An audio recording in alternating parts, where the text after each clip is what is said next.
The truth is that you either are here to enlighten or discourage. The powerful and sadistic of this world have duped humanity. They have perverted science to hide the true shape of the earth, perverted religion to possess and misguide the masses. They have sold a prepackaged sack of lies deemed history, corrupted the secret orders intending to be custodians of light, destroyed the ways of the old world, buried the traditions, led inquisitions against purity and truth, indoctrinated the minds of youth by manipulating the educational system, poisoned the earth, poisoned the food, poisoned the sky, poisoned the water supply. Why? Why?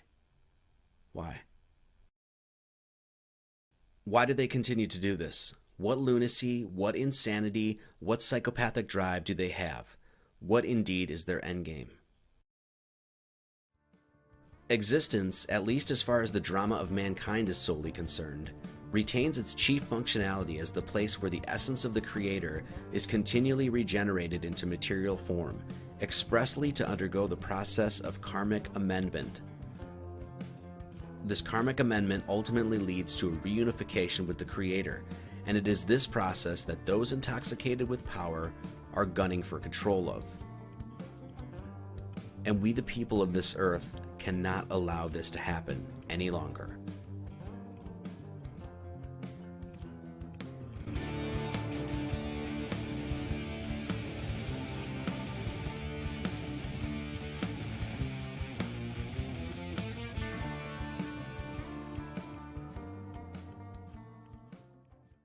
There is only one solution to our ills and our problems.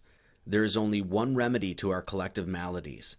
There is only one way out of this mess that we have found ourselves in, and that is to employ and utilize the all-powerful, all-embracing force of the Great Spirit. Unity.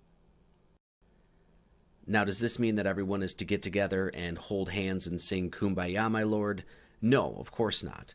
Individuality is celebrated within the grand universal artistic project, and voluntary separation or segregation socially, religiously, culturally is not necessarily something to be frowned upon. Unity does not in any way, shape, or form require any unwanted assimilation of ideas, beliefs, or peoples to be thrust upon the unwilling. Being solitary does not necessarily disavow unity. It simply can mean a separate but individual aspect of a greater whole. Unity is the most powerful force in the universe. There was that ant that stood up to me. Yeah, but we can forget about him. Yeah, it was just one ant. One ant. Yeah, you're right. It's just one ant. Yeah, boss, they're puny. Puny? Say, let's pretend this grain is a puny little ant. Did that hurt? Nope. Well, how about this one? Are you kidding? Well, how about this?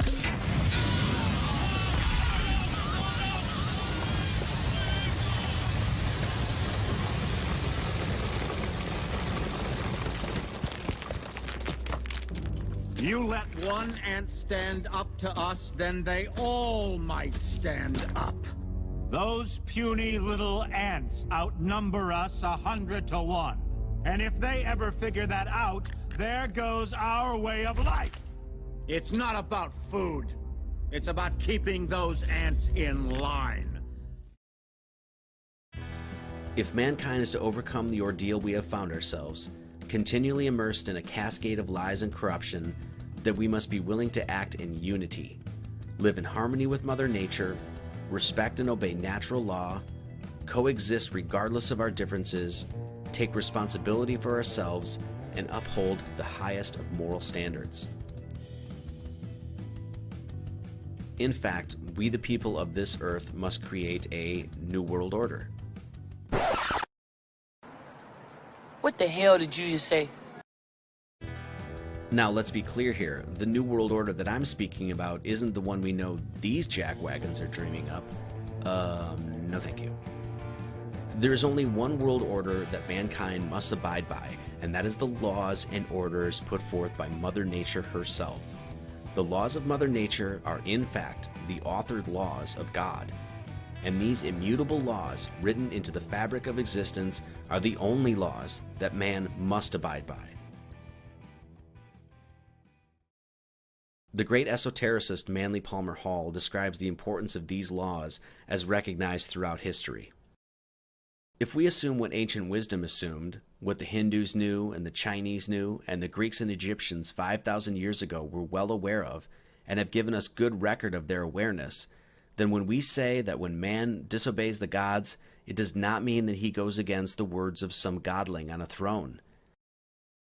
Disobedience to the word of God or the will of God always means the breaking of natural law.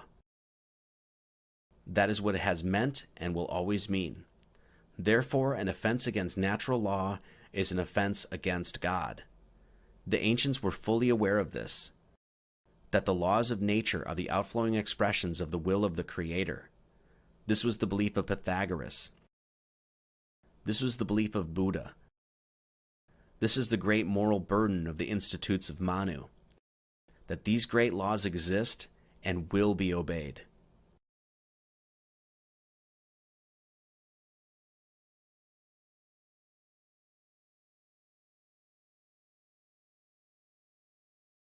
It is these natural laws that George H.W. Bush was disparaging when he deemed them the laws of the jungle. In replacement of these God-granted laws will be laws dreamed up by men who consciously decide to subvert the commandments of the Creator. The etymology of the word government has been well established, with govern meaning to control or steer, and ment derived from the Latin meaning mind. Therefore, a direct etymological deconstruction of the word government yields us the term mind control. It is thus no fault of reason or logic to deem the entirety of government to be, by very definition, a psyops, or a psychological operation. There is only one true authoritative force that man must abide by, and that is found within the natural forces that govern this world. This absolute truth has been no secret to countless native and aboriginal tribes across this sacred earth. Man has erringly created an organized pseudo-authority, has granted them powers to enforce laws imagined and manifested out of thin air, and allows this organization to engage in the highest acts of violence to enforce these contrived, unnatural laws. These laws exist nowhere within the wind that blows, the trees that stretch up to the heavens, the animals that roam, the rivers that meander, and the mountains that tower above. Man cannot create laws that do not exist within the natural order. This power he dreams up, and by dreaming it up has created a nightmare in his waking world.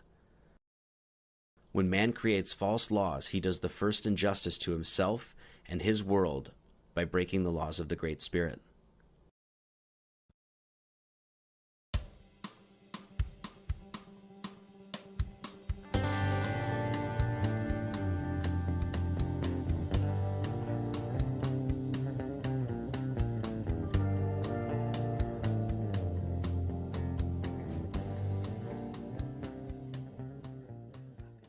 Historically, it is well known that many religious leaders and governments have been harborers of knowledge and light while simultaneously dispersing lies, deception, and darkness to the masses.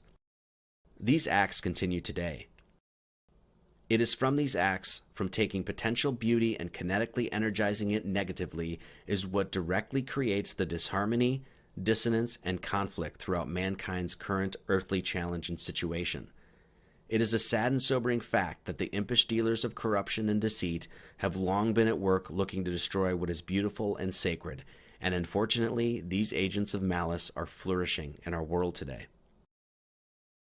The reunification of the peoples of this earth under a redeclaration of our God-given natural rights, independent from all assumed and imagined pseudo-authorities, is the first step in truly healing this earth and allowing our innate and ingrained freedom and divinity to flourish and thrive.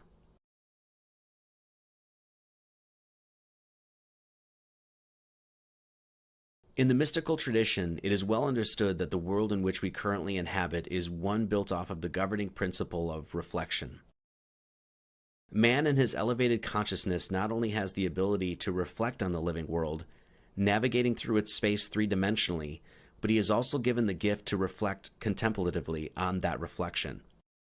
The symmetry and mirroring of our world gives us indications as to our role here, and even our language expresses these clues quite sublimely. To live is to experience evil. The lower dimension of the earthly, material experience is one steeped in the illusory separation from Source and the all-embracing love and wholeness of the Great Spirit. In the higher, heavenly dimensions, the evils of this world, with those being such things as ignorance, jealousy, hatred, greed, and bigotry, just simply do not exist. These weighty and burdensome egoic trials only exist here on earth, and this fact alone presents man a great insight about the path of his spiritual work and further clarifies his greatest challenge. If you have lived, you have experienced, witnessed, and been privy to the works of the devil. Understanding this allows your purpose, quest, and goal to become crystalline clear. Fully live your life. Destroy the evil in your world.